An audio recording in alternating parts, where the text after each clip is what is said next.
Diablo 4 will have a branching campaign in its open world. Diablo 4 is shaking up the saga's formula in a big way. Its open world will allow players to tackle the storyline in an order of their choosing. In previous Diablo games, the narrative was linear and structured in a series of acts. For Diablo 2 and Diablo 3, this meant 5 acts, with the 4th act being shorter and the 5th act coming from its expansion pack. Diablo 4 breaks from tradition in its open world by introducing 5 regions instead of acts, each representing a cohesive collection of zones. In Diablo 4, players are free to delve into the dangerous wilderness and wicked dungeons of Sanctuary without worrying about entering an over-leveled area because the world scales around them. With the addition of world tiers serving in lieu of a difficulty slider, Diablo 4 seems to be taking the best of Diablo 2 and Diablo 3 to build its zones and overall progression system. As part of a series of interviews with IGN, game director Shely and general manager Rod Fergusson sat down to discuss the way Diablo 4 handles its open world and how the game's campaign had to change as a result.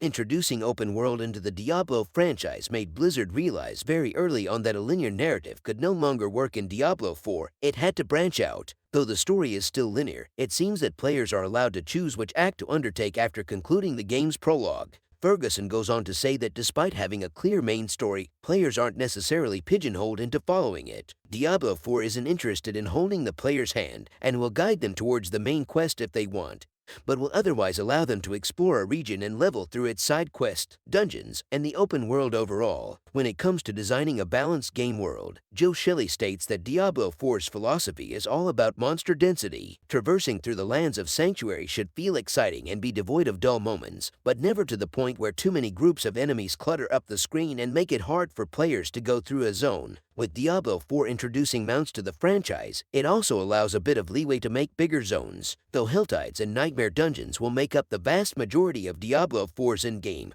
Thorough exploration of its regions while players level will be rewarded as well, and this is where the game's renowned system comes in. In addition to earning skill points through leveling, Diablo 4 players will also be awarded with skill points by completing a region's zones. Unlike regular skill points, these would also benefit all characters, further incentivizing active exploration. Diablo 4's closed beta is ending in a few days, but players will have a chance to try the game's open world in early 2023 and make their own judgment. Diablo 4 will launch in 2023 for PC, PS4, PS5, Xbox One, and Xbox Series X/S. Thanks for watching. Don't forget to like and subscribe.